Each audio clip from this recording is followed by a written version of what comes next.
एक बार शांतनु महाराज अपने राज्य से कुछ दूर पर यमुना के किनारे पहुंचे और उन्होंने देखा दूर से श्रवण शक्ति के द्वारा उनको एक बहुत सुंदर महक आई। और जब बहुत सुंदर महक आई तो महाराज उसी महक को ढूंढते हुए महाराज शांतनु पहुंच गए और उस खुशबू के पीछे पीछे पीछे पीछे पहुंचे। उन्होंने देखा तो एक स्त्री बैठी हुई थी और उन्होंने कहा, देवी तुम कौन हो? उस स्त्री ने कहा, महाराज मैं निषाद की कन्या हूं। राजा ने कहा, मैं तुमसे विवाह करना चाहता हूं। मेरे पास तुम्हारे अलावा कोई पत्नी नहीं है और मैं तुम पर मोहित हूं। मैं चाहता हूं कि तुम मुझसे विवाह कर लो। उस कन्या ने कहा, उस स्त्री ने कहा, महाराज मैं एक निषाद की कन्या हूं और मैं अपने पिता के अधीन हूं।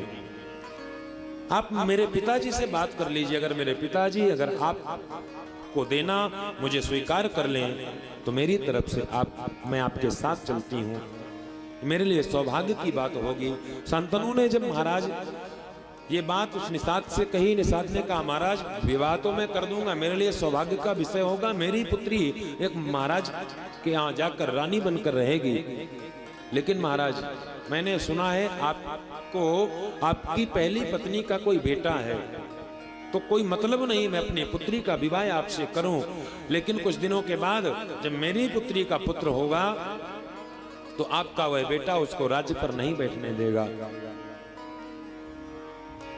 महाराज, इसलिए मैं आपके साथ विवाह नहीं करूंगा।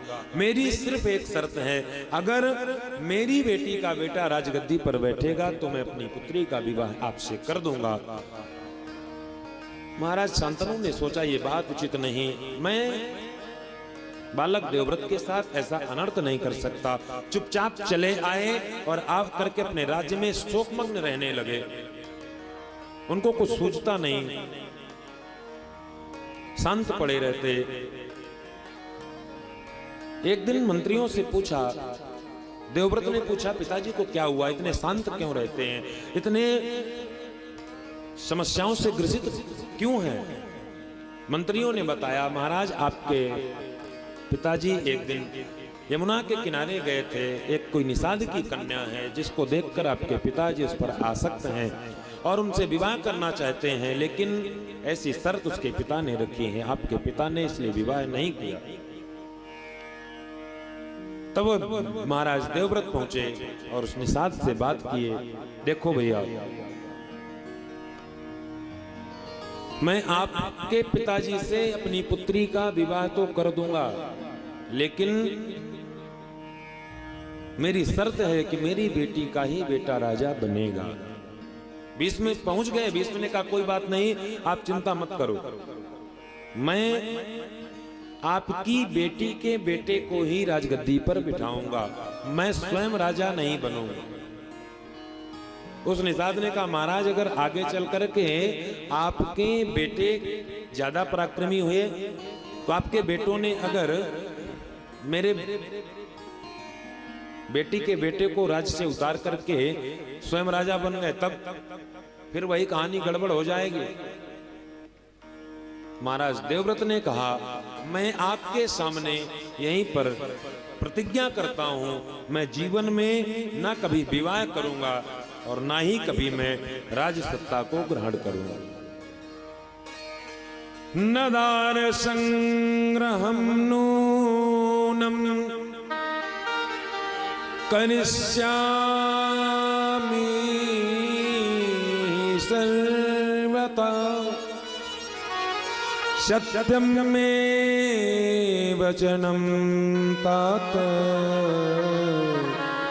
मया भीष्मं व्रतं कृतं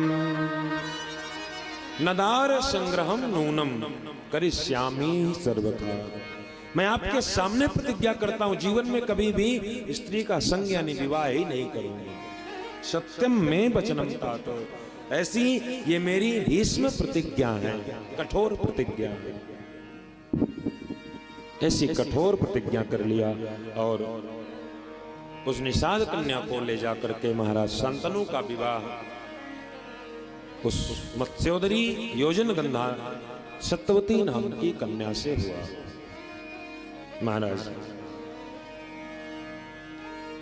शांतनु ने अपने पुत्र देवव्रत को, जो कि प्रतिज्ञा करने के कारण जिनका नाम भीष्म हो गया, भीष्म को उन्होंने इच्छा मृत्यु का वरदान दिया। बेटा तूने ये क्या किया? मेरे सुख के लिए तूने अपने जीवन में इतनी बड़ी प्रतिज्ञा ले लिया, इतना बड़ा व्रत ले लिया। मैं तुझे आशीर्वाद देता हूं, तेरी मृत्यु तेरी ही इच्छा के बिना हो नहीं सकती।